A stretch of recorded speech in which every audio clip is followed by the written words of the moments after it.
Good evening to you and welcome to the Tuesday edition of ANN7 Prime with me, Cindy Mabi. DJ Black Coffee's performance in Tel Aviv, Israel, has drawn the ire of many in South Africa, including political parties. The ANC has raised concerns about the internationally renowned musician for apparently defying its stance on Israel. The party also has since called for further engagement with the creative sector on the Israeli boycott. And the EFF, in solidarity with Palestine, has also hit out at the musician whose real name is Nkosinati Maphumulo. EFF Deputy President Floyd Shivambu lambasted the musician for playing to a 6,000-strong crowd in the Israeli city. Meanwhile, Black Coffee dismissed his critics as standing in the way of him making a living. As Eugene Mthetha will stand with Black Coffee. I don't remember any statement that was issued by this country that we should not go to Israel, we should not perform anywhere in the world. We've been trying to communicate with political organizations to say we need to have a formalized, in fact, a constructive discussion with political organizations so that we understand what is the stance of this country. We expect her to the Department of DECO, which is the Department of International Relations, to engage with us as artists to say, these are our stances as a country. So Black Coffee cannot be treated isolatedly, and be sidelined as an individual. If they sideline the coffee, they must sideline all of us. There is a challenge in Israel. There are people who are being mistreated, and there is a challenge right there. And then he goes and blesses the other side. Which side does he stand on? Where is his conscience at? You know, it's not about money. That's why our struggle 24 years later is still where it is, and we haven't moved further. That's why the ANC can be broken into pieces. It's because of money. We do not think of the nation. If we enrich the nation, we are safer, we are better off. But if we enrich individuals, we are worse off. My commissar always says to me, if you want to go fast, go alone. And that is what Black Coffee is doing. But if you want to go far, take everybody along with you. I mean, I'm saying to this young man, cool down, Commander, calm down. You are a leader. You are our leader. You are a young musician. But your office should learn to guide you. There is, nothing wrong in you earning what you must earn, but there is a time, and in Israel and in Palestine now, you cannot take your Black Coffee happiness there. And the phone lines are open on 011-542-1046, 011-542-1046. On the phone line, we have Bram Hanekom from the boycott divestment sanctions. He's also the South African board member for that organization. Mr. Hanekom, thank you so much for joining us. Just in your view, in terms of the personal agency that individuals have in their professional careers and expertise, whether Black Coffee is correct by choosing his livelihood and going to have a gig in Israel. What is your reaction to that? Well, thank you for having me on, firstly. I think we as a country have come a long way, and I think we can be extremely proud of the South Africans across the spectrum who've responded to this with outrage. Our communities deal with poor people every day. And a person who steals a cell phone from somebody else gets brutally treated, even though that person might turn around and say, it's for my family, it's for survival, and so on. Black Coffee is over 30 million rands worth of value. He's an extremely rich man. So why are we even entertaining this issue of lifestyle or livelihood and so on? Is he dying of poverty? So why does he get to flirt and to engage with international law criminals and legitimize them the same week when snipers are shooting praying children in a peaceful protest in Gaza? We don't have a tolerant community. Our people here do not tolerate criminals. And what he's done is extremely criminal. He ought to firstly apologize for treating us all like fools. Who listening to ANN7 right now believes that Black Coffee is a poor person who needed the money for his family? All We're right, not stupid maybe people. Yes, but I'm saying that can one distance yourself from the politics of a particular country and say, as a professional, I choose to be apolitical, I choose to be neutral, and therefore I am not necessarily influenced by what's happening around me. I'll pretend it's, be oblivious about it, go about my business peacefully. Can you have that kind of posture as somebody as influential as Black Coffee?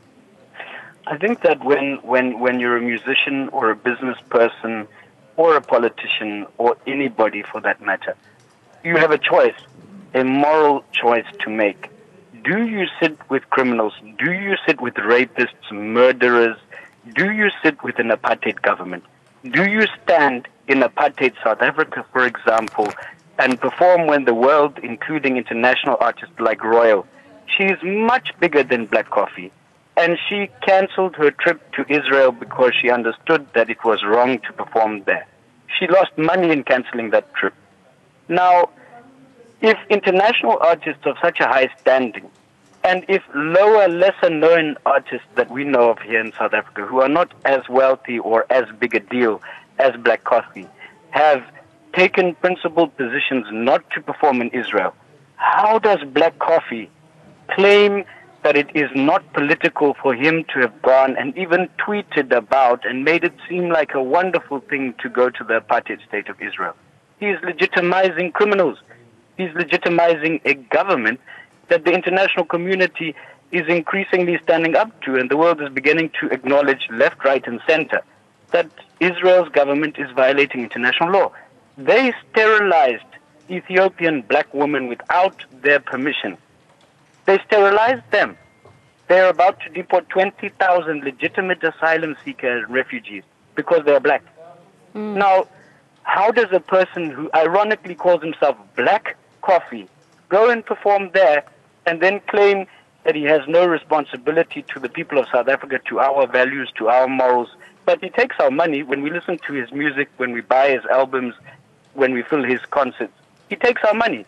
So you're saying that he can't plead because not only of the history of the struggle for liberation in South Africa, but he would be well averse enough about political dynamics and what his brand association would mean, that he cannot claim political ignorance or be seen to be oscillating, between, as one tweet was saying, oscillating between ignorance and innocence as well.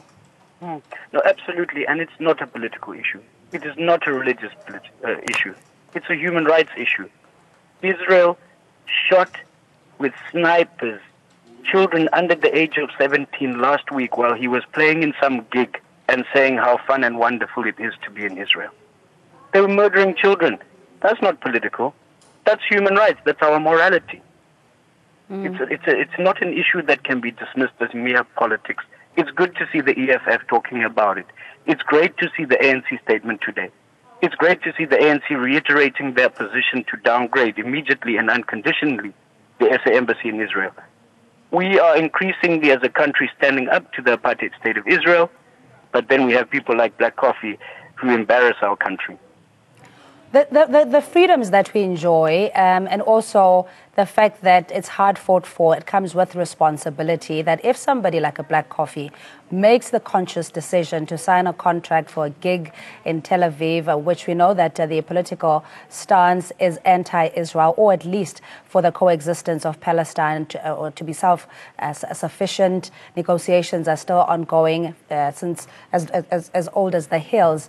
Do you think that he does have that personal agency and he does have the right to choose, and that should be respected? No, absolutely. He's got a right to choose. He can actually go into a shopping mall and shoot and kill people. It's his right to choose. But when somebody does something wrong, it is our right to say that is wrong.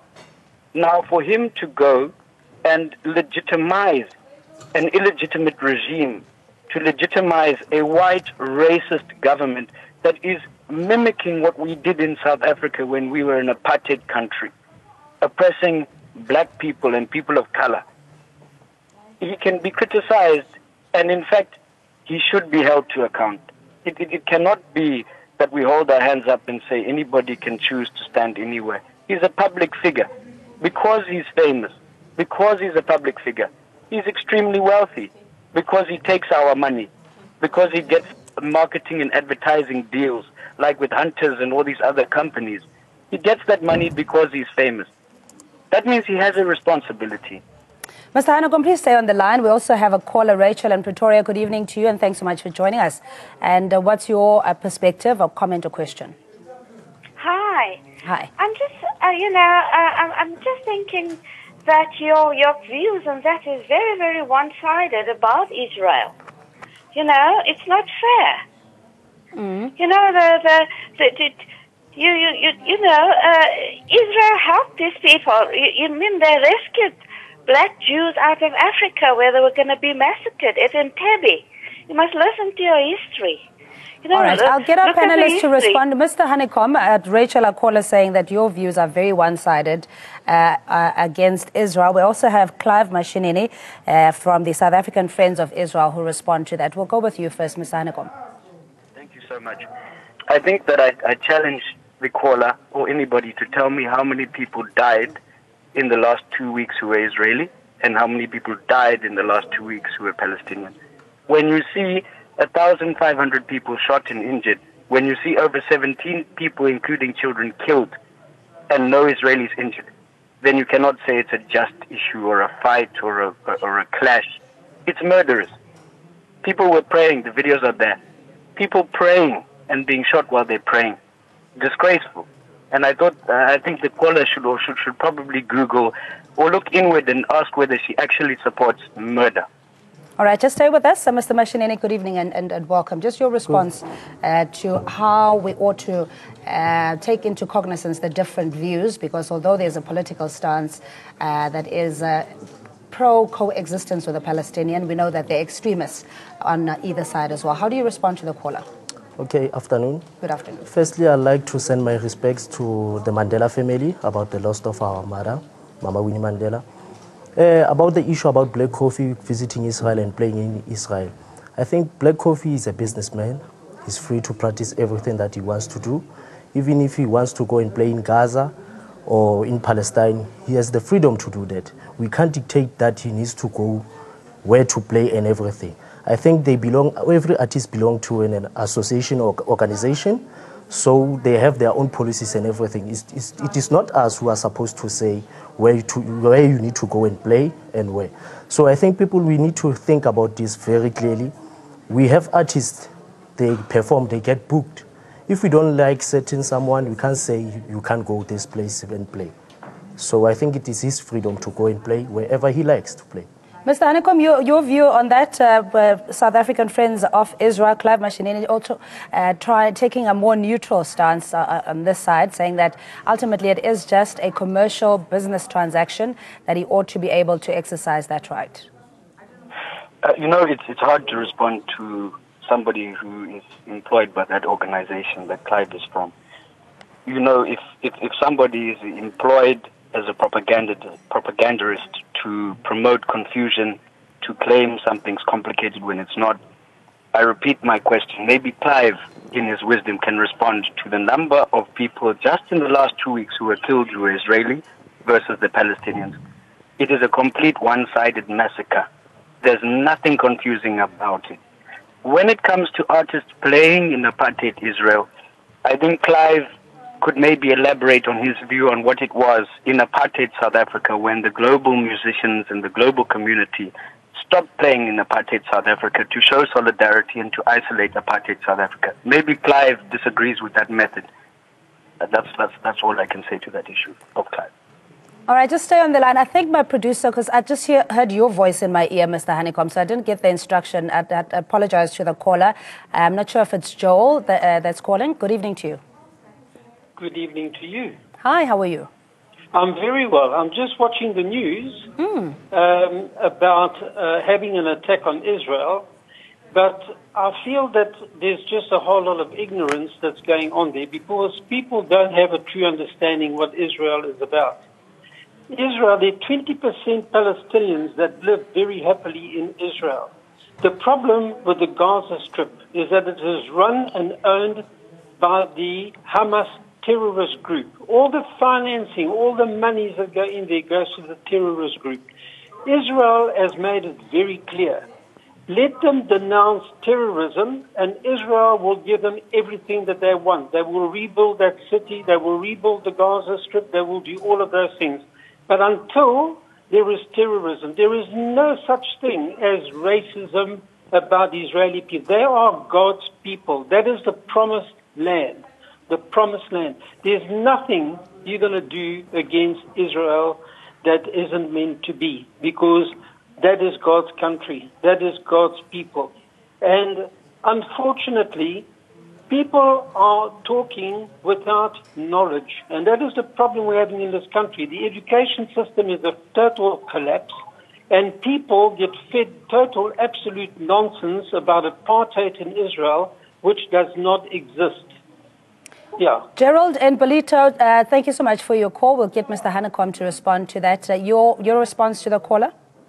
Thank you so much. I think quite an interesting call there. Quite frankly, I think that the organization called ISIS also will say God gave us this land. Fundamentally, you cannot have a democracy. You cannot have freedom when you have such an arrogant position by some that God owes us this land. As the bishop said, God is not an estate agent. He doesn't hand out land. God believes that all people are equal. And certainly to use God to justify annihilating and massacring, I mean, it's something in the region of 6,000 people who have been killed and injured last year who are Palestinian. It's less than 100 who are Israeli. Now, if you are going to say, as any person on public TV or radio, that the abuse of 50 or 100 of one people should equate to 6,000 of the other people, you're basically saying that one person is worth less than the other person. It is not a conflict, it's an oppression. Equally, during apartheid, people called the African National Congress and Mkhonto weSizwe, and by the way, Winnie Mandela and Mandla Mandela as well, have been very, very clear in their solidarity and support for Palestine. They met with the BDS movement. So now, the same people who called Mkhonto weSizwe terrorists, the same people who called the communists terrorists, and the same people who called the ANC a terrorist organization for standing up against the apartheid government and considering taking up arms, are the ones saying that the Palestinian people are terrorists for considering resistance. Under international law, countries, including Palestine, have the right to defend their sovereign nation. However, continuously, year after year after year, more land is annexed by the apartheid state of Israel. They are taking more land as we speak. All right, let's give Mr. Mashinini a chance to respond. I beg your pardon. Clive, you respond firstly that your organization is propagandist and trying to position Israel as the victim where they, in fact, are the perpetrators of oppression. Can you just give us the... Okay, let me fix this. I'm Clive Mashishi. Yes. Oh, Mashishi, I beg your pardon. Mashishi, yes. Okay, about what is happening right now in the Middle East, the Israeli story, narrative, that the way they told, and maybe the way people speak about it is very wrong. It is not facts, actually. They are saying Israel is more apartheid than South Africa. They are stealing our own history. That is the thing that upsets me. Because when you can see, in South Africa, we had segregation laws. And in Israel, do they have those segregation laws? And I liked what he said, Mr. Hanekom, about the people who are dying and everything. Why I'm saying that is this. I pray every day that Hamas and the Palestinian Authority should respect and love their kids first, because they are pushing their people right there in front when they fight this war. Israel is using a very good technology that is called the Iron Dome. When a rocket is launched, it firstly destroys the rocket, and again it destroys where the rocket has been launched. So the Palestinian people and Hamas, they are using it, they are launching the rockets where? Inside the schoolyards and everything, which means they don't care about their own people. They don't care about their kids. So they need to love their kids first so that these lives can be saved, actually.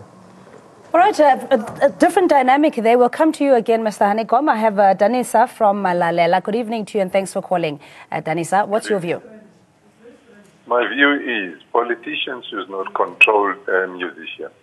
Musicians are trying to make an honest living out of their voices.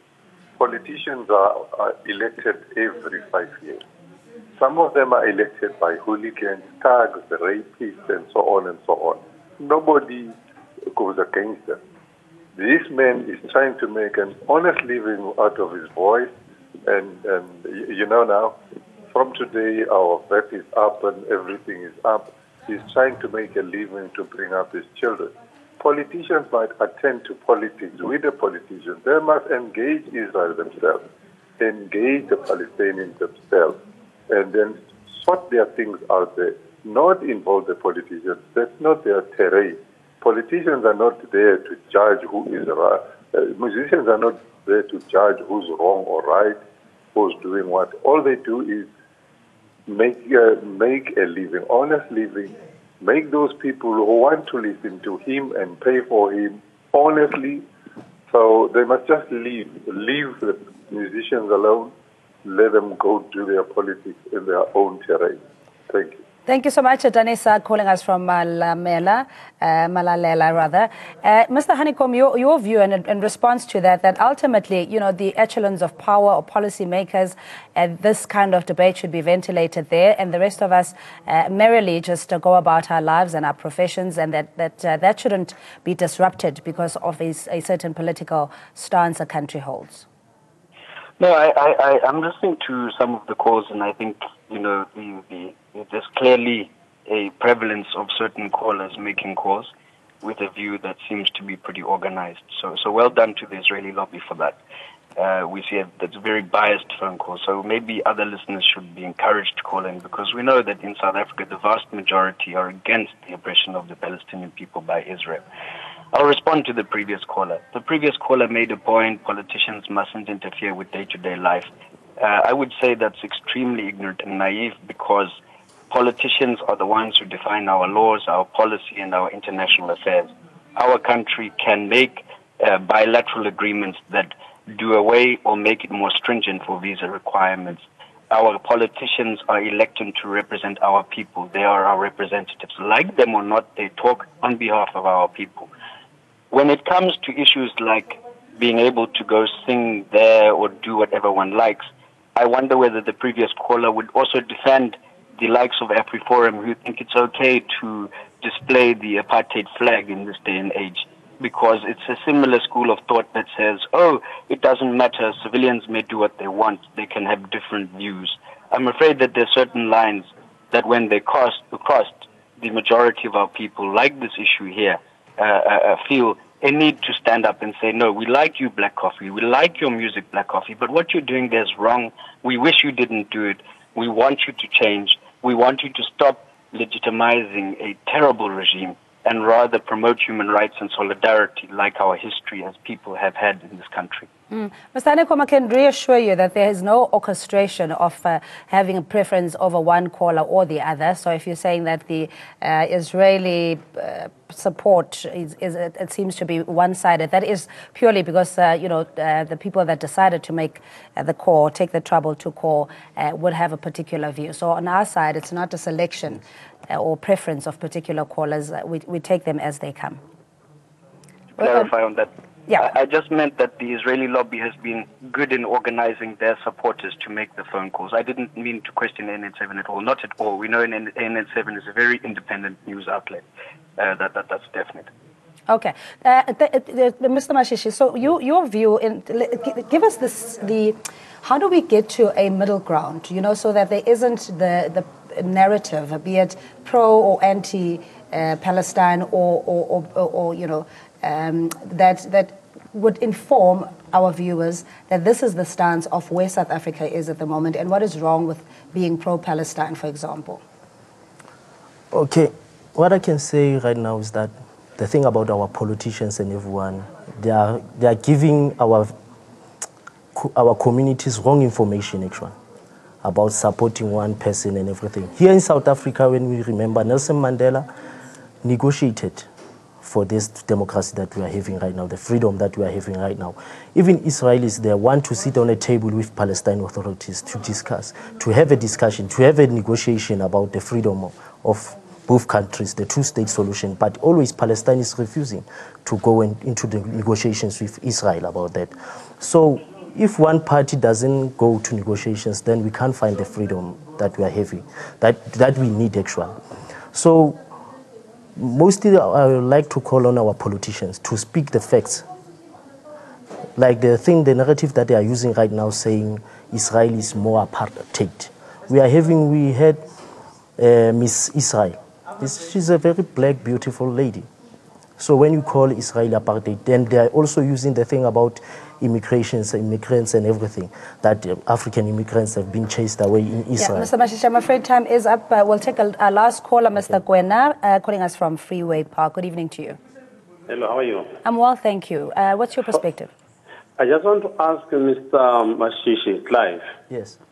About his understanding of the Group Areas Act in South Africa when black people were moved forcefully from their own destination where they were staying, and in comparison to what is happening now with the movement forcefully by the Israelis by moving Palestinians from their original place of born, your Gaza Strip, Jerusalem, all of those areas where they have been moved by Israel.